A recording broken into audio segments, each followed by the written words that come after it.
الحمد لله وكفى والصلاة والسلام على عباده الذين اصطفى أما بعد فقد قال الله تعالى في الكلام المجيد والفرقان الحميد حتى إذا فتحت يأجوج ومأجوج وهم من كل حدب ينسلون واقترب الوعد الحق فإذا هي شاخصة أبصار الذين كفروا يا ويلنا قد كنا في غفلة من هذا بل كنا ظالمين.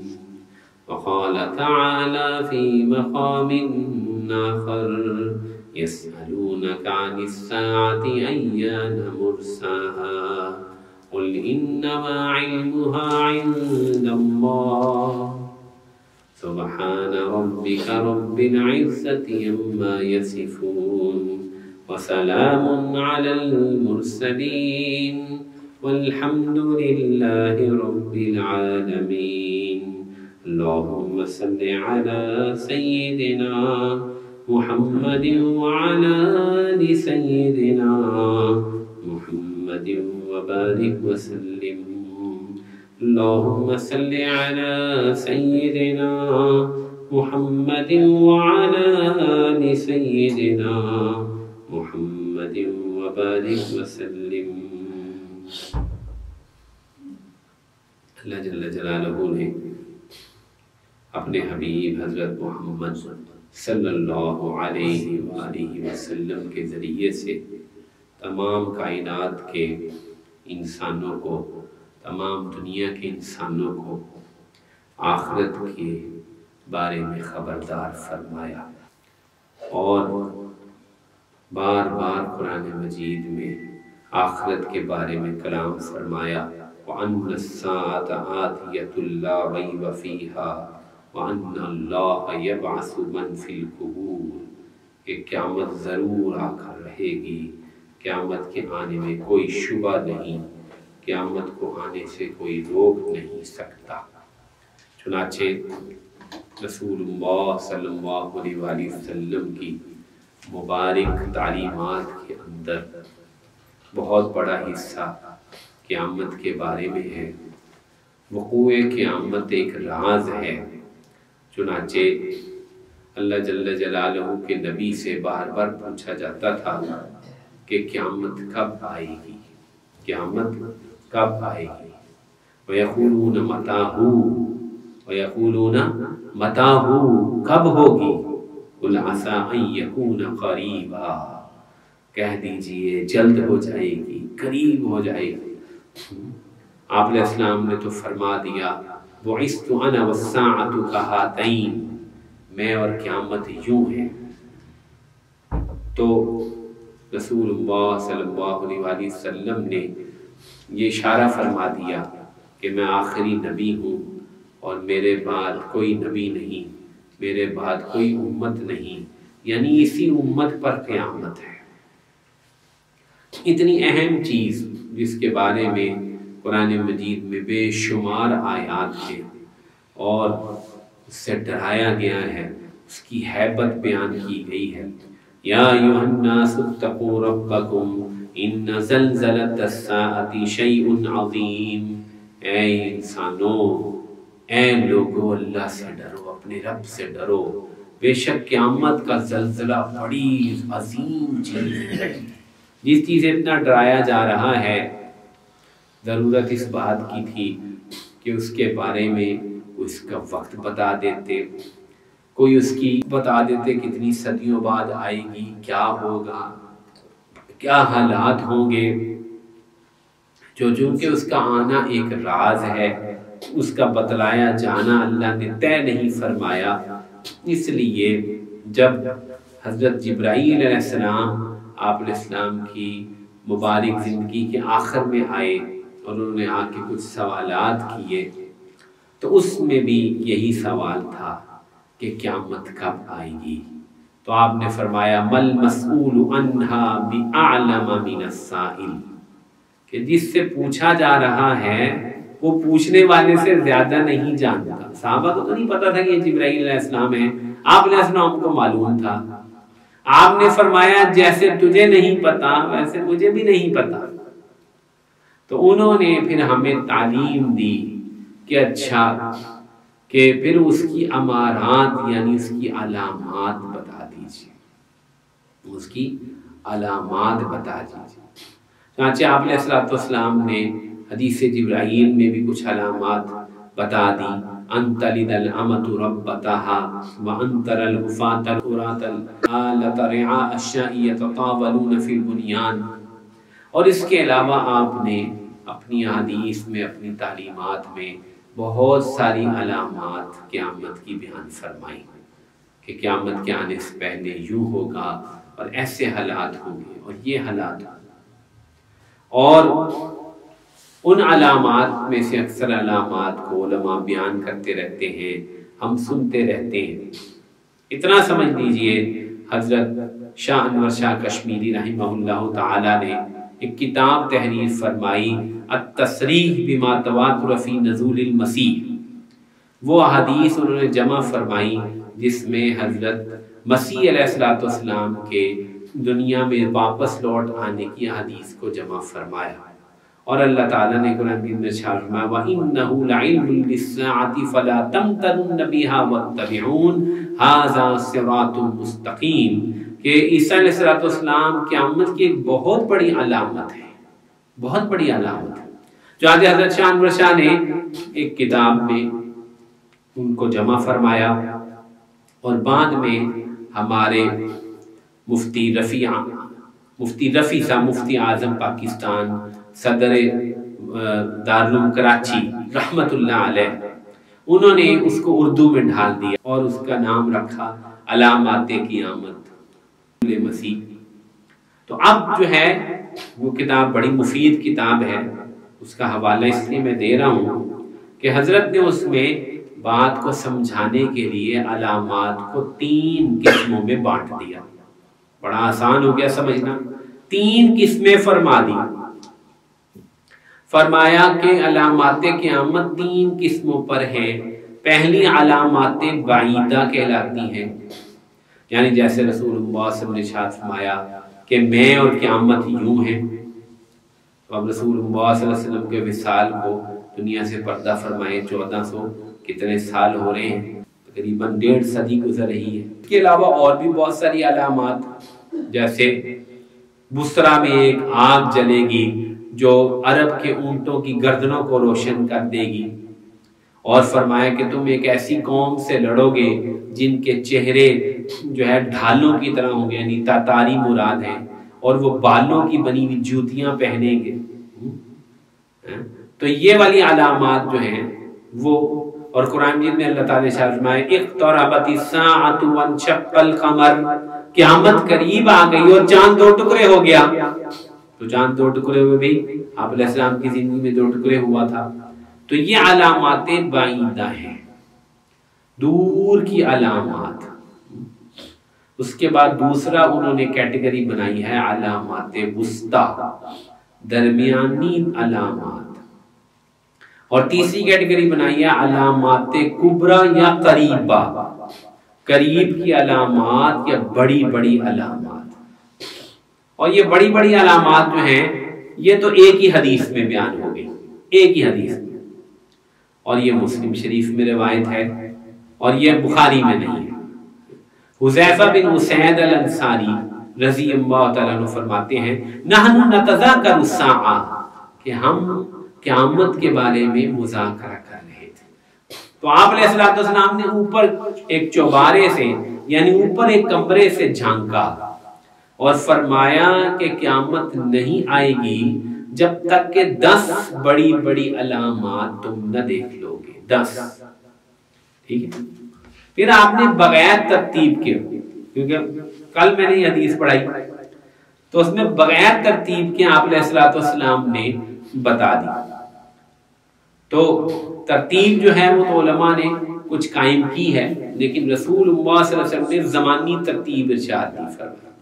فرمایا کہ یاجوج ماجوج نکلیں گے اور عیسیٰ علیہ السلام تشریف لائیں گے، نزول فرمائیں گے، اور اس کے بعد آپ علیہ السلام نے فرمایا کہ دجال کا آنا ہوگا، 3 ہو گئی، اور آپ علیہ السلام نے فرمایا کہ دخان ہوگا اور دھواں ہوگا، جو دخان یعنی دھواں، اور دابۃ الارض جو ایک زمین سے ایک مخلوق نکلے گی، اور پھر آپ نے فرمایا طلوع الشمس من مغرب سے سورج نکلے گا۔ تو یہ 6 علامتیں آپ علیہ السلام نے فرمائی۔ پھر 3 علامتیں آپ نے فرمائی، خسف بالمشرق وخسف بالمغرب وخسف بجزیرۃ العرب۔ یہ 3 ہیں، ایک بہت بڑا زمین کا حصہ مشرق میں اندر دھس جائے گا، ایک بہت بڑا حصہ زمین کا مغرب میں دھس جائے گا۔ اب مشرق میں ہم بھی بیٹھے ہیں، جاپان سے لے کر یہ پاکستان تک سب مشرق ہی مشرق، اور مغرب میں یہ یورپ سے لے کے امریکہ تک سب مغربی مغرب ہے، اور جزیرہ نمائے عرب تو ہے ہی سعودی عرب، اور یہ سارا شام اور عراق، یہ اوپر نیچے جزیرہ نمائے عرب کے نیچے یمن ہے، اوپر یہ جزیرہ نمائے عرب تو ایک جزیرہ ہے، اس کے اوپر یہ عرب ملک ہے۔ تو جزیرہ نمائے عرب تو ایک خاص جو ہے 3 طرف پانی ہے، یہ بھی حصہ، اس میں بھی کوئی بہت بڑا حصہ جائے گا نیچے۔ تو یہ اب 9 ہو گئی، اور آخری فرمایا آپ نے کہ ایک آگ جو کہ کعر یمن سے یا کعر عدن سے نکلے گی اور لوگوں کو ہانکے گی محشر کی طرف۔ جب لوگ رات گزاریں گے تو وہ بھی ان کے ساتھ رات کو رہے گی، اور جب قیلولہ کریں گے تو ان کے ساتھ قیلولے کے وقت بھی رہے گی۔ یہ 10 نشانیاں ہیں، یہ 10 نشانیاں۔ اس میں آپ حیران ہوں گے، حضرت مہدی علیہ السلام کا تذکرہ نہیں ان نشانیوں میں، حالانکہ ہم اکثر مسلمان کہتے ہیں مہدی علیہ السلام آنے والے ہیں، مہدی علیہ السلام 2024 میں آ جائیں گے، کوئی کہتا ہے 2030 میں آ جائیں گے، بڑے ساری جو ہے وہ دعوے کیے جاتے ہیں۔ بہت سارا تو چورن بیچنے کے لیے جو ہے، چورن بیچنا سمجھتے ہو نا، چورن بیچنے کے لیے فیس بک پہ اور واٹس ایپ پہ جو ہے وہ پوری پوسٹیں چلا دی جاتی ہیں، اور بڑے بڑے بزرگوں کے نام لگا دیے جاتے ہیں، فلاں بزرگ نے یہ کہا، فلاں بزرگ نے یہ کہا۔ تو مہدی علیہ السلام کا تذکرہ ہی نہیں فرمایا، اور نہ ہی تیسری جنگ عظیم الملحمۃ الکبریٰ الملحمۃ العظمیٰ کا تذکرہ فرمایا، لیکن مسلم میں مشکات میں فتن کے اندر پورے باب موجود ہیں مہدی علیہ السلام کا آنا، اور اس کے بعد تیسری جنگ عظیم جو کہ فسطاط یا دابق یا ایسے ایک جگہ ہے جو کہ دمشق کے بالکل غوطہ، ابھی ہمارے ایک دوست جو ہیں وہ وہاں جماعت کے ساتھ گئے ہوئے تھے، غوطہ میں کام کر کے آئے ہیں، تو بہت جو ہے ابھی وہاں پہ خون ریزی ہوئی ہے اور بہت زیادہ تباہ و برباد ہے اس وقت شام۔ تو غوطہ کے بارے میں پوچھا تو آپ علیہ السلام نے فرمایا کہ غوطہ میں مہدی علیہ السلام کا جو ہے وہ کیمپ ہوگا۔ تو غوطہ تو ابھی غوطہ اور دمشق تو پورے طریقے سے اجڑے ہوئے ہیں۔ تو یہ مہدی علیہ السلام اور غوطہ میں تیسری جنگ عظیم، یہ اس کا ذکر آپ علیہ السلام نے نہیں فرمایا، یعنی یہ تو آپ سمجھ لیں کہ وسطی علامات، وسطی جو درمیانی علامات ہیں، اس کے بعد جو کبریٰ شروع ہونی ہے اس سے پہلے یہ بیچ میں ہی کہیں ہے، یعنی کہ گویا کہ جیسے وہ ایک ٹرانزیشن پیریڈ نہیں ہوتا، تو وہ جب آپ ایک جگہ سے کسی دوسری جگہ جاتے ہیں، ٹرانزٹ کرتے ہیں، تو درمیان میں بھی کچھ وقت ہوتا ہے۔ تو وسطی سے جب آپ کبریٰ علامات کی طرف بڑھیں گے تو پہلی گویا کہ نزول مسیح ہے، یا پہلا دجال کا آنا ہے، نزول مسیح، اس کے بعد ہے حضرت مہدی علیہ السلام کے ہوتے ہوتے ہی دجال آ جائے گا اور وہ جو ہے محصور ہو جائیں گے۔ تو گویا کہ مہدی علیہ السلام اور تیسری جنگ عظیم کے بعد دجال کا آنا پہلی بڑی علامت ہوگی۔ یہ ترتیب ہمیں حدیث سے پتہ چل رہی ہے، مسلم شریف کی روایت ہے۔ تو دجال ان 6 میں سے جو میں نے دسنے کے علاوہ 6 آپ کو گنوائی ہیں، ان میں دجال سب سے پہلی علامت ہے، اور دجال سے پہلے یہ تیسری جنگ عظیم اور یہ مہدی علیہ السلام کا آنا یہ ہو چکا ہوگا، اور مہدی علیہ السلام ہی محصور ہوں گے، اور کہاں ہوں گے؟ دمشق میں ہی ہوں گے۔ یہ غوطہ ان کا غوطہ 12 میل ہے دمشق سے، غوطہ سے نکل کر دمشق میں محصور ہوں گے، اور وہیں جو ہے حضرت عیسیٰ علیہ السلام کا نزول ہوگا. یہ دوسری بڑی علامت ہے. اور دجال کے قتل ہونے کے بعد آپ علیہ السلام نے فرمایا, جو مسلم کی طویل روایت ہے, کہ اللہ تعالیٰ پھر یاجوج ماجوج کو چھوڑیں گے, وہ مخلوق جس سے لڑنے کی کسی کو اللہ نے طاقت ہی نہیں دی. تو یہ ترتیب تو ہمیں پتہ چلتی ہے حدیث سے, دجال, حضرت عیسیٰ اور یاجوج ماجوج. اور اس کے بعد کی جو تین ہیں, دخان, دابت الارض اور طلوع شمس من مغرب, یہ تین کا ایک سیٹ ہے اور یہ تین کا ایک سیٹ ہے. تو یہ 6 علامتیں ہیں, تو بڑی علامتیں. اور ان سے پہلے یہ دنیا کے حالات ہیں. مہدی علیہ السلام کے آنے سے پہلے شام میں خون ریزی اور سفیانی نامی ایک آدمی کا بہت زیادہ جو ہے وہ قتل و غارت کرنا. تو شام تو بالکل تباہ ہو چکا ہے, اس قدر قتل و غارت ہوئی ہے, لاکھوں کی تعداد میں لوگ شہید ہوئے. تو میں عرض یہ کر رہا تھا کہ علامات قیامت بہت آسان طریقے سے حضرت مفتی صاحب نے سمجھائی, وہ میں نے پورا نقشہ آپ کے سامنے پیش کر دیا ہے. اب ہم کہاں بیٹھے ہیں, اصل مسئلہ تو یہ ہوتا ہے کہ ہم کہاں ہیں. تو بالکل واضح سی بات ہے کہ علامات بعیدہ تو گزر چکی اور علامات وسطیٰ اس زمانے میں ہم جی رہے ہیں. یہ درمیانی علامات ہیں, آہستہ آہستہ ہم آگے طرف بڑھ رہے ہیں. مہدی علیہ السلام کب تشریف لائیں گے یہ کوئی بھی کچھ نہیں کہہ سکتا.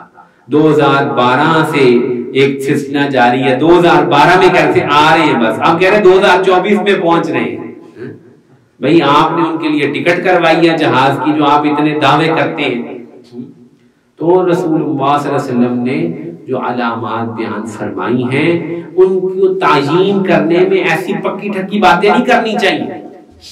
میں آپ کو اصل بات عرض کرتا ہوں, حدیث پڑھاتے ہوئے اللہ نے موقع دیا ہے کتاب الفتن پڑھانے کا کئی مرتبہ. کئی مشائخ اور بزرگوں سے میں نے پوچھا کہ اس حدیث کا کی کوئی یہ والا واقعہ اس حدیث کی تشریح ہے, یہ واقعہ اس حدیث کی تعیین ہے. وہ فرماتے ہیں کہ جو علامات ہیں ان کو تعیین کرنے میں اتنی زیادہ جزم سے کام نہیں لینا چاہیے, بس چھوڑ دو. جو علامت ہے جب وہ ظاہر ہوگی تب پتہ چل جائے گا. تو اس وقت اتنی بات واضح ہے کہ ہم ایک فتنے کے دور میں زندہ ہیں. کس دور میں زندہ ہیں؟ فتنے کے دور میں زندہ ہیں. فتنہ کیا ہے؟ فتنہ ہمارے سامنے ہے اس وقت, جو مادیت اور جو دنیا داری اور دنیا کی محبت اور کفر کا جو بڑھتا ہوا پھیلاؤ ہے, یہ سب سے بڑا فتنہ ہے. سب سے بڑا فتنہ ہے. عصر حاضر کا سب سے بڑا چیلنج کیا ہے جو میں عرض کرنا چاہتا ہوں؟ عصر حاضر کا سب سے بڑا چیلنج ایمان کی حفاظت ہے. یہ سمجھ لیجئے, یہ بات سمجھانی ہے. عصر حاضر کا سب سے بڑا چیلنج کیا ہے؟ ایمان کی حفاظت. فتنے میں ایمان کو خطرہ ہوتا ہے. فتنہ جب آتا ہے تو فتنے کا جو ٹارگٹ ہوتا ہے وہ ایمان ہوتا ہے. کیا ہوتا ہے؟ ایمان ہوتا ہے. اعمال ایمان کے مقابلے میں ایک ثانوی چیز ہے, سمجھ لیجیے. جو لوگ حدیث پڑھے ہوئے ہیں, ماشاءاللہ علماء یہاں بیٹھے ہیں, کتاب الایمان انہوں نے پڑھی ہے, وہ جانتے ہیں کہ جہاں بجا یہ بات کی جاتی ہے حدیث میں. مسلم کی کتاب الایمان تو بخاری شریف کی کتاب الایمان کے مقابلے میں بہت لمبی ہے, بہت لمبی ہے. تقریباً جو ہے 200 صفحات پر مشتمل ہے. جو بشرا والوں نے شائع کی ہے اس میں 200 صفحات جو ہے کتاب الایمان کے ہیں. اور اس میں جو بات واضح ہو کے سامنے آتی ہے کہ ایمان جو بچا کے لے گیا, جو توحید پر ایمان پر مر گیا, جو لا الہ الا اللہ پہ مر گیا, جس نے کفر و شرک نہ کیا, اس کی ضرور نجات ہوگی, اس کی ضرور نجات ہوگی. تو فتنہ جب آتا ہے, شیطان جب اپنی پورے لشکر کے ساتھ میدان میں اترا ہے, تو اس وقت کا جو چیلنج ہے وہ ایمان کی حفاظت ہے. اس لیے رسول اللہ صلی اللہ علیہ وسلم نے فرمایا کہ بادروا بالاعمال الصالحہ. دوسری جگہ ہے کفتن المظلم کاللیل المظلم کفتن کاللیل المظلم فتنن کاللیل المظلم، ایسے او کما قال، ایسے الفاظ ہیں کہ کالی رات جیسے فتنوں سے پہلے جلدی جلدی اعمال کرو، تیز تیز اعمال کرو۔ تو ہم تو بات کر رہے ہیں ایمان کی، اور وہاں فرمایا کہ اعمال جلدی کرو، کیوں؟ آگے فرمایا یصبح مؤمنا ویمسی کافرا ویمسی مؤمنا ویصبح کافرا، صبح کو مومن ہوگا شام کو کافر ہو جائے گا، شام کو مومن ہوگا صبح کو کافر ہو جائے گا۔ تو دو اشارے ملتے ہیں، ایک تو یہ کہ فتن کے زمانے میں اعمال کرنے کا جو جذبہ ہے یا جو اعمال کرنے کی جو سپیڈ ہے وہ کم ہو جائے گی، اعمال جو ہیں وہ پہلے ہاتھ سے نکلیں گے، تو اس لیے فرمایا جلدی جلدی اعمال کر لو۔ اور پھر بتایا کہ پھر ایمان بھی جائے گا ہاتھ سے، ایمان بھی نکل جائے گا، اور ایمان کے نکلنے کی بھی سرعت اس قدر زیادہ ہوگی، اس قدر تیزی سے ایمان نکلے گا کہ صبح و شام میں کیا فاصلہ ہوتا ہے، شام کو ایک بندہ مومن ہے صبح کافر ہوگا، صبح مومن ہے شام کو کافر ہو گیا۔ تو اس لیے عصر حاضر جو اس وقت فتنوں کا زمانہ ہے اور فتنے تیزی سے بڑھ رہے ہیں، اس میں سب سے بڑا چیلنج، سب سے بڑی مشکل چیز جو ہے وہ ایمان کو بچانا ہے، ایمان کی حفاظت ہے، ایمان کو مضبوط رکھنا ہے، ایمان پر استقامت ہے، ایمان پر بندہ جمع رہے، ایمان نہ چھوڑ دے۔ چنانچہ چاروں طرف سے جو آندیاں چل رہی ہیں، جو ایمان کے اوپر خطرات ہیں، اس کا سب سے بڑا ذریعہ وہ میڈیا ہے، سوشل میڈیا ہے، فیس بک ہے، موبائل کے ذریعے سے ایک عالمگیر تحریک ہے ایمان کے اوپر حملہ کرنے کی۔ وہ بہت ساری چیزیں ہیں، کوئی کسی جگہ سے شکار ہو رہا ہے، کوئی کسی جگہ سے شکار ہو رہا ہے، کوئی یوٹیوب سے شکار ہوا، کوئی فیس بک سے شکار ہوا، وہ ساری چیزیں ایک ہی ہیں، پیچھے سے کنٹرول ایک ہی ہے، پیچھے سے کنٹرول ایک ہی ہے۔ اگرچہ ہمیں یہ ایپس علیحدہ علیحدہ دکھائی دیتی ہیں، لیکن وہ کنٹرول ایک ہی ہے، اور وہ کنٹرول اس قدر زیادہ طاقتور ہے، اس قدر زیادہ طاقتور ہے کہ اس نے دماغوں کو اور پوری خاندانوں کو لپیٹ میں لے رکھا ہے۔ ابھی ہم گاڑی میں سوار ہوئے اور میں نے ایک ویڈیو یوٹیوب پر کوئی تقریباً پچھلے ہفتے دیکھی تھی، اور میں نے اس سے پہلے وہ کبھی نہیں دیکھی تھی۔ تو ابھی جو ہے گاڑی میں جب سوار ہو تو میری اہلیہ وہی ویڈیو دیکھ رہی تھی، تو میں سمجھا کہ شاید میرا موبائل ہے، اور میں نے جو وہ ویڈیو دیکھی تھی اس موضوع پر، تو وہ دوبارہ یوٹیوب نے جو ہے وہ سامنے کر دی، اور اب یہ میرے موبائل پہ دیکھ رہی ہیں۔ تو انہوں نے پوری ویڈیو جب دیکھ لی تو مجھے پتا چلا کہ ان کا موبائل تھا، میرا موبائل تو میری جیب میں تھا۔ تو میں نے کہا کہ آپ نے یہ ویڈیو کیسے سرچ کی؟ کہا کہ بس میں نے یوٹیوب کھولا تو یہ ویڈیو سامنے آ گئی۔ میں نے کہا آپ کو معلوم ہے یہ کیوں آپ کے سامنے آئی؟ کہا کیوں؟ میں نے کہا ایک ہفتہ پہلے میں نے دیکھی تھی۔ یہ آرٹیفیشل انٹیلیجنس اتنی تیز ہے کہ اس کو پتا ہے کہ خامن نے دیکھ لی، بیوی نے بھی ابھی تک نہیں دیکھی، اس لیے اس نے آپ کے سامنے بھی کر دی۔ آپ اندازہ لگائیے اس طرح یہ آرٹیفیشل انٹیلیجنس۔ تو پیچھے یہ آرٹیفیشل انٹیلیجنس ہے جو کہ پہلے سے بہت مضبوط بنائی گئی اور اب تھوڑی تھوڑی دنیا کے سامنے لائی جا رہی ہے۔ اور یہ آرٹیفیشل انٹیلیجنس جو کہ انسان کے دماغ کے خلیوں کی اندر جا کر اس کی پوری شخصیت کو جانچ لیتی ہے، وہ ان تمام نظاموں کے پیچھے ہے، چاہے وہ کوئی بھی ایپ ہو، چاہے وہ فیس بک ہو، یوٹیوب ہو، ٹویٹر ہو، کوئی بھی ہو، پیچھے کیا ہے؟ ایک غیر مرئی دجالی فکری طاقت ہے جس کا نام اب آرٹیفیشل انٹیلیجنس رکھ دیا گیا ہے، مصنوعی ذہانت۔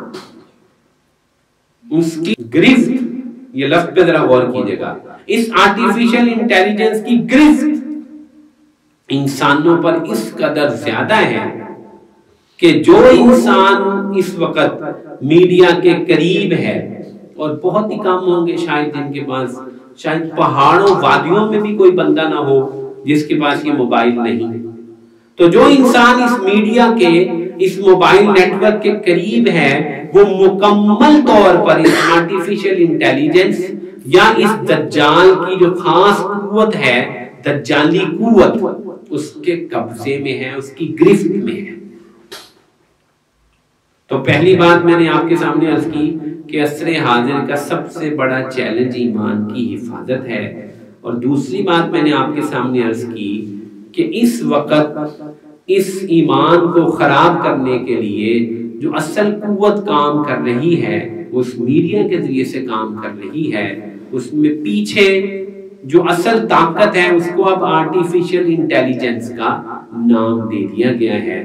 تمام انسان، مرد، عورت، بچے، بوڑھے، سب کے سب اس کی گرفت میں ہیں، سب کے سب اس کی گرفت میں ہیں۔ اور یہ گرفت، ذرا توجہ فرمائیے گا، اور یہ گرفت جس شخص کا سکرین ٹائم جتنا زیادہ ہے، یہ گرفت اتنی ہی اس پر زیادہ ہے۔ جو جتنی دیر اسکرین کے سامنے رہے گا اتنی ہی دیر اس جال میں پھنسا رہے گا۔ آپ کو کیسے معلوم ہو کہ آپ کا سکرین ٹائم کیا ہے؟ آپ اپنا موبائل کھولیے، اس میں جائیے، اپنی ہیلتھ کے ایک میں اینڈرائیڈ کے اندر سیٹنگ میں ہیلتھ کے بارے میں ایک ایپ آ رہی ہوتی ہے، ڈیجیٹل ہیلتھ کہتے ہیں اس کو، یا ڈیجیٹل ویل بینگ کہتے ہیں، ایسے کوئی نام ہے۔ اس میں جا کے آپ دیکھیے کہ آپ سکرین ٹائم اپنا چیک کر سکتے ہیں۔ تو ہمارا سکرین ٹائم کتنا ہے 24 گھنٹے میں؟ کیا خیال ہے بھائی آپ کا، کتنا ٹائم ہے ہمارا سکرین ٹائم؟ جی 5 گھنٹے، 6 گھنٹے، 5.5 گھنٹے، 6 گھنٹے۔ یہ کس کا ٹائم ہے؟ ذرا میری طرف دیکھو، یہ 4 گھنٹے ہم کہتے ہیں، 4 گھنٹے ہمارا ٹائم ہے۔ وہ نسل جو اب تقریباً اینڈ پہ جا رہی ہے 50 سال کی عمر میں، ٹھیک ہے، ان کا کتنا ٹائم ہے؟ 4 گھنٹے۔ اور میرے جو ابا جی ہیں، میری جو اماں جی ہیں، ان کا ٹائم کتنا ہوگا؟ 1 گھنٹہ، 1.25 گھنٹہ، اس سے زیادہ نہیں، کیونکہ وہ ہم سے زیادہ پہلے ذرا نکل گئے تھے۔ اب آتے ہیں ہماری اولاد پر، آپ ذرا حساب لگاؤ ان کا سکرین ٹائم کتنا ہوگا۔ کیوں ذیشان آپ بتاؤ، آپ کے دونوں بچے یہاں بیٹھے ہیں؟ نہیں 6 گھنٹے، 7 گھنٹے، 7 گھنٹے۔ ان کے پاس اپنے موبائل نہیں ہیں، لیکن یہ جب بیٹھتے ہیں گیم کھیلنا شروع کرتے ہیں، ٹھیک ہے، اگر کنٹرول نہ ہو ان کے اوپر تو یہ 1.5 سے 1.25 گھنٹے تو ایک نشست میں بیٹھتے ہیں، ایک نشست میں۔ ہم تو ویسے چلو تھوڑا سا کوئی واٹس ایپ دیکھ لیا، کوئی فون سن لیا، لیکن ہمارا کولیکٹیو ٹائم، سکرین ٹائم 4 گھنٹے آ رہا ہوتا ہے۔ میں نے یہ اتنی دفعہ مشاہدہ کیا ہے کہ آپ کو، میں ایک دفعہ مشاہدہ نہیں کیا، میں تو باقاعدہ روز ہی اپنے موبائل پہ سکرین ٹائم لگا رکھا ہے، میں تو روز چیک کر رہا ہوتا۔ تو جو جتنا کم سکرین ٹائم جس کا ہوگا اس پر اتنی گرفت کم ہوگی۔ تو ہماری جو نسل ہے اس پہ گرفت کافی مضبوط ہے، لیکن ہماری اولادوں پہ جو گرفت ہے وہ بہت زیادہ ہے، بہت زیادہ ہے۔ سکرین ٹائم ایک اس کی علامت ہے کہ کتنی گرفت ہے اس شخص پر، اس موبائل کی نہیں، اس دجالی قوت کی کتنی گرفت۔ اور میرے بھائی میں آپ کو کیا عرض کروں، اس جو سکرین ٹائم کی وجہ سے جو دلوں کے اندر جو ظلمت ہے، جو دماغ کے اندر جو انتشار ہے، جو آپ کی جو طبیعت کو عبادت سے اور اللہ اور روحانیت سے دور کرنے میں سب سے زیادہ یہ سکرین ٹائم حائل ہے۔ جو آدمی جتنی سکرین دیکھتا ہے اتنی اس کی روحانیت میں کمی واقع ہوتی رہتی ہے، اتنی اس کی روحانیت میں کمی واقع ہوتی رہتی ہے۔ اور پھر اس سکرین ٹائم کے اندر تھوڑا سا مزید سمجھ لیجئے کہ ایک ہے صرف سکرین ٹائم، ایک ہے صرف اسکرین ٹائم. اب آگے ایک اور چیز بیان کرتا ہوں، وہ ہے اس اسکرین کے استعمال کی جہتیں. اس کو کوئی کیسے استعمال کرتا. میں یہ کہہ سکتا ہوں کہ میرا 4 گھنٹے ٹائم ہے، میرا 3 گھنٹے ٹائم ہے، لیکن میں یہ ٹائم کہاں لگاتا ہوں؟ کال سننے میں، میسج سننے میں، یا واٹس ایپ دیکھنے میں، یا جو ہے کبھی اکثر اسفار میں ہوتا تو گوگل میپ چلانے میں. ٹھیک ہے، لیکن اب یہ ایک استعمال ہے. دوسرا استعمال کیا ہے؟ فیس بک میں، یوٹیوب میں، وہ ٹویٹر میں، یا ایسی جو ایپس ہیں جن میں ویڈیوز وغیرہ آتی ہیں. اس میں بھی استعمال کی قسمیں ہیں. کون کس قسم کی چیزیں دیکھتا ہے یہ آگے قسم ہے. تو جو گھنٹوں دیکھتا ہے وہ کیا دیکھتا ہے یہ تو ایک علیحدہ سوال ہے. جو جتنا زیادہ شہوات اور گناہوں والا مواد دیکھے گا وہ اتنا زیادہ گرفتار ہوگا، اتنا زیادہ پسابا ہوگا، اتنی زیادہ اس کے قلب میں ظلمت ہوگی کہ بچنا مشکل ہوا ہوگا. یہ وہ مسئلہ ہے جو بہت زیادہ اس نسل کو پکڑے ہوئے ہے. بچنا مشکل ہوا ہے، شدید ترین مشکلات ہیں. تو میں بہرحال اپنی بات کو سمیٹتا ہوں. عصر حاضر کا سب سے بڑا چیلنج وہ ایمان کی حفاظت ہے، اور ایمان کو لوٹنے میں سب سے بڑا ہتھیار وہ سکرین ہے، سکرین اور سوشل میڈیا ہے. اور جو جتنا زیادہ اس کو استعمال کرے گا اتنا زیادہ اس کے سحر میں مبتلا ہوگا، اتنا زیادہ اس کی گرفت میں ہوگا، نکل نہیں سکے گا اس کی گرفت سے. اتنا سخت جال ہے اس کا، اتنا سخت قابو ہے کہ اسی انسان کا کیا قابو ہوگا. یہ مشینی قابو ہے. یہ کیا ہے؟ یہ مشینی قابو ہے. یہ اتنا زیادہ تیز ہے کہ اے آئی کی تباہ کن ہونے کے بارے میں جو بہت ساری ویڈیوز جو ہیں دنیا میں ریلیز کی گئی ہیں، اس میں ایک ویڈیو جو میں نے دیکھی تھی کہ جاپان کے اندر ایک خاص قسم کے پہلوان ہوتے ہیں جن کی پیٹ بھی بہت زیادہ ہوتا ہے اور بازو میں بھی بہت طاقت ہوتی ہے. سومو پہلوان ان کو کہتے ہیں. اور وہ تلوار چلانے میں اور چاقو چلانے میں اور چھڑی چلانے میں بہت ساری چیزوں میں مہارت رکھتے ہیں. تو انہوں نے یہ دکھایا کہ اے آئی کو، رپورٹ کے اندر اے آئی ہے اور اس نے تمام جو سومو پہلوان کے سگنلز ہیں دماغ کے ان کو ریسیور کے ذریعے سے کیچ کر لیا، اور بانس ہے، بانس جن کو تلوار کے ذریعے سے ایسے ترچھا کت لگانا ہے، اور وہ سومو پہلوان نے 1 لگایا، 2 لگایا، 3 لگائے، یہاں تک کہ اے آئی نے مکمل طور پہ ریڈ کر لیا کہ کیسے لگانے.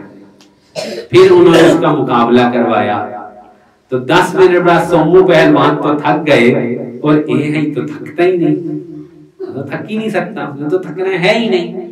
چنانچہ اس نے اسی پریسیجن کے ساتھ 1 گھنٹہ تک کت لگاتا رہا، اس کو کوئی بھی فرق نہیں پڑا مکمل طور پر. اس سے آپ اندازہ لگا سکتے ہیں کہ انسان کسی کی کیا گرفت کر سکتا ہے جو مشین گرفت کرتی ہے. جو مشین نے گرفت کی ہے انسان کی، انسانی دماغوں کی، انسانی جذبات کی، اس کا ہم اندازہ نہیں لگا سکتے، اس کی کنہ تک ہم نہیں جا سکتے. بس یہی کہوں گا جس کے بعد میں جتنی دیر یہ موبائل ہے اتنی دیر وہ اس اے آئی، اس دجالی قوت کے جو ہے وہ قبضے میں ہے. اب تیسری بات اور آخری بات کی طرف چلتے ہیں.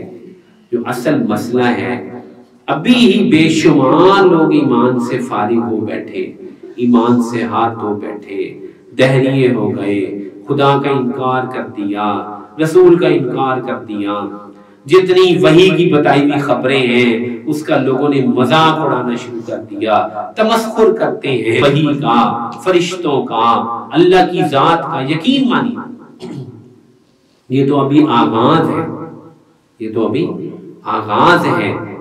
ابھی اصل طاقت ظاہر نہیں ہوئی، ابھی اصل طاقت ظاہر نہیں ہوئی، ابھی اصل وار نہیں ہوا،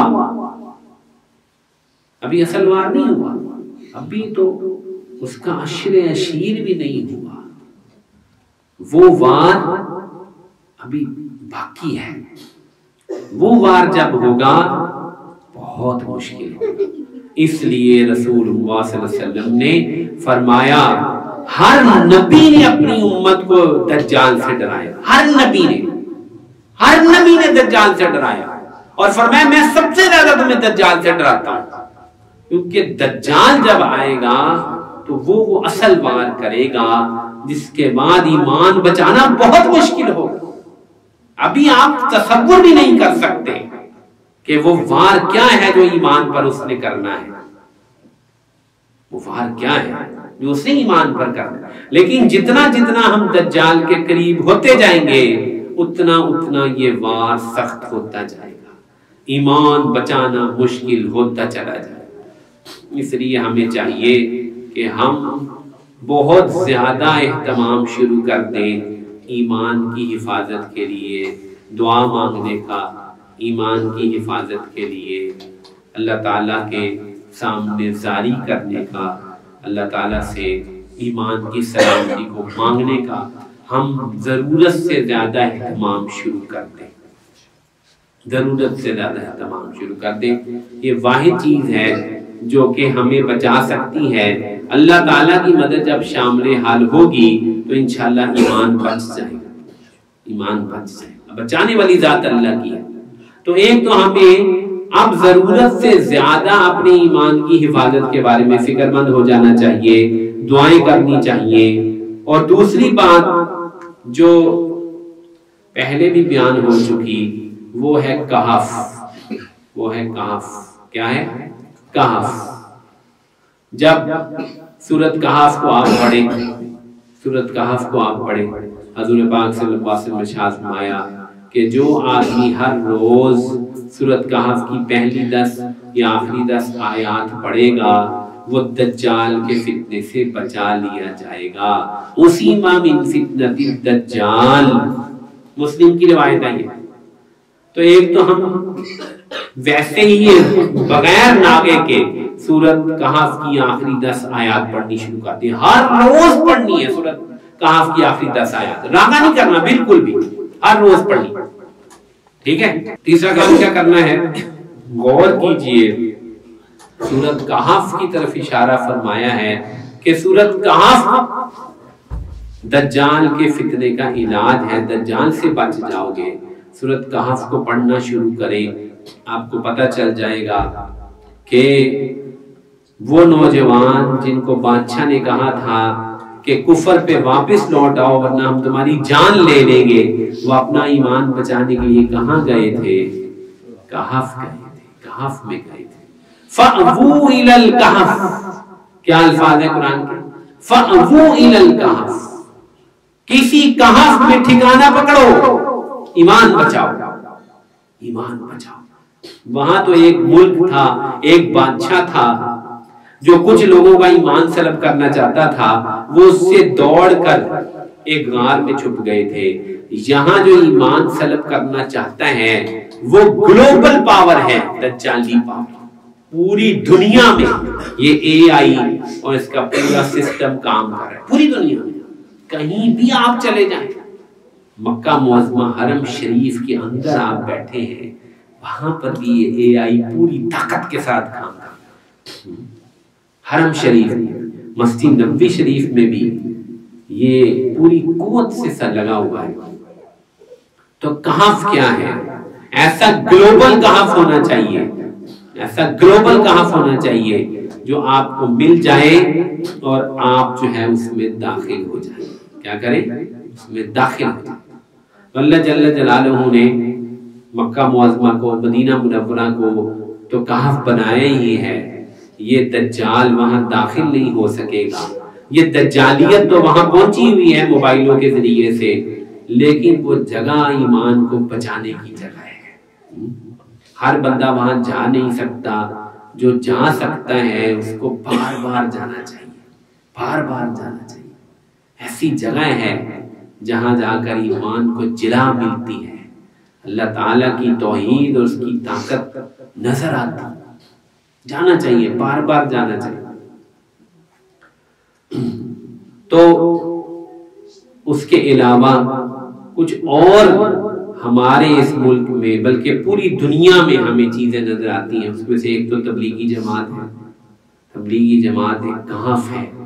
یقین مانو جہاں پر بھی روس میں، امریکہ میں، برطانیہ میں، کہیں بھی جو بندہ تبلیغ سے لگا ہے ایمان بن جاتا، اس کا حفاظت ہو جاتی ہے اس کی. یقین مانو. اور مساجد جو ہیں یہ کہف ہے. مساجد انہی میں تبلیغی جماعت میں آ کے مساجد سے جڑنا یہ کہف ہے. یہ وہ جگہ ہے جہاں جو نوجوان، جو بوڑھا، جو بچہ اس مسجد سے جڑ جائے گا خدا کی قسم بچ جائے گا. بہت بڑا کہف ہے یہ مسجدیں. لیکن ہم مسجدوں سے کاٹنے کی پوری کوشش کی جا رہی ہے. مسجد سے جڑنا ہے ہم نے. لوگ گھر میں ہی نماز پڑھ لیتے ہیں. مسجد جانے والے تو 1-2% ہیں. صرف مسجد جانے والے 1-2% ہیں مسلمانوں میں. لیکن ہم مسجد سے جڑ جائیں. 5 وقت نماز بھی مسجد میں ادا کریں. مسجد میں بیٹھو. مسجد میں بیٹھو. مسجد میں بیٹھو. مسجد میں قرآن پڑھو. مسجد میں ذکر کرو. مسجد وہ کہف ہے جو آپ کا ایمان بچا دے گی. خدا کی قسم بیٹھو مسجد میں. مسجد میں بیٹھے ہی نہیں جاتا لوگوں سے. دوڑ لگاتے ہیں بات. بیٹھو بھائی مسجد میں بیٹھو. رسول اللہ صلی اللہ علیہ وسلم نے وہ جو عرش کے سائے کے نیچے جانے والے لوگ ہیں ان میں سے تیسرا بندہ کون ہے؟ رجل قلبہ معلق بالمساجد. وہ آدمی جس کا دل مسجد میں اٹکا ہوا ہو. تو یہ مسجد بہت بڑی نعمت ہے. یہ ایمان کا مرکز ہے.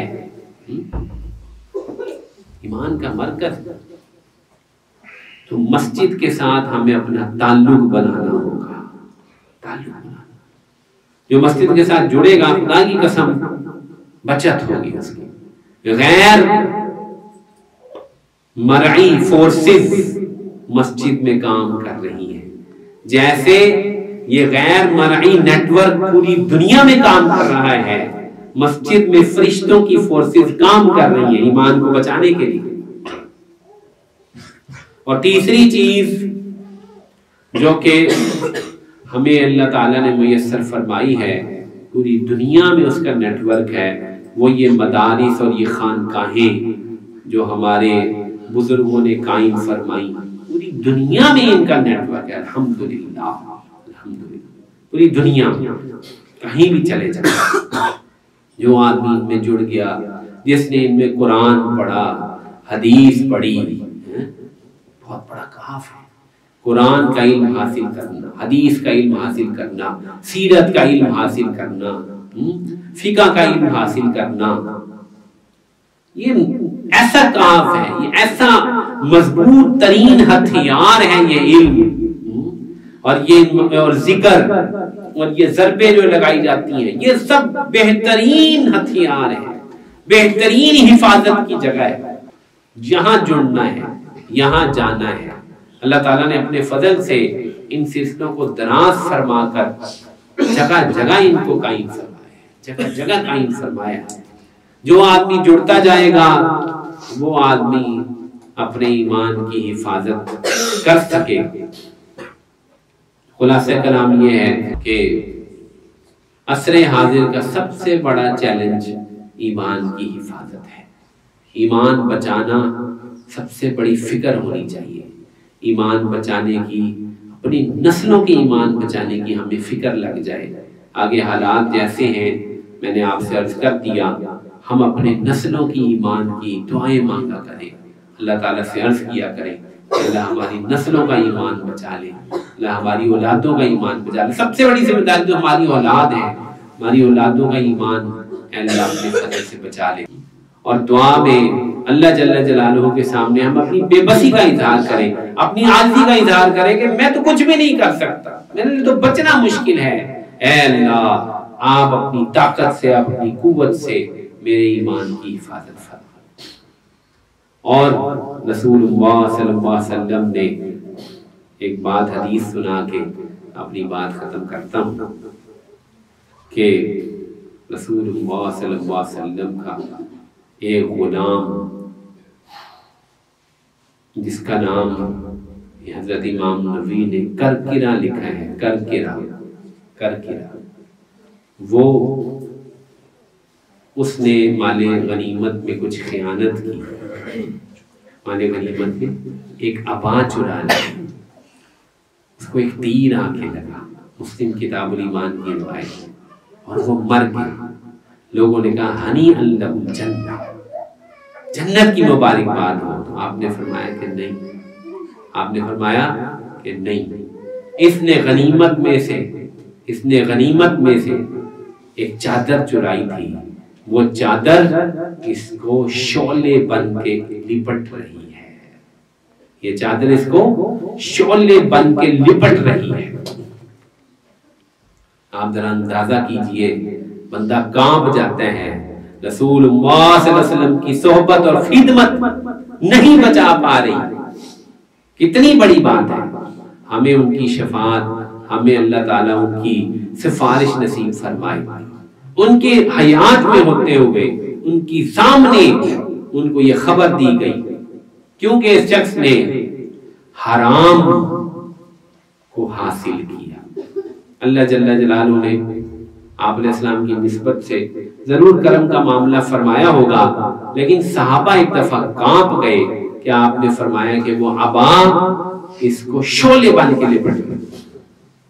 تو حرام سے بچنا بہت زیادہ ضروری ہے، حرام سے بچنا بہت زیادہ ضروری ہے۔ ایمان کو اگر داغدار ہونے سے آپ نے بچانا ہے، قلب کو اگر پتھر ہونے سے بچانا ہے، سمجھ رہے ہو، قلب کو پتھر ہونے سے بچانا ہے، ایمان کو داغدار ہونے سے بچانا ہے، حرام سے بچنا پڑے گا، حرام سے دور رہو، حرام لقمے سے دور رہو، حرام کے قریب نہ جاؤ۔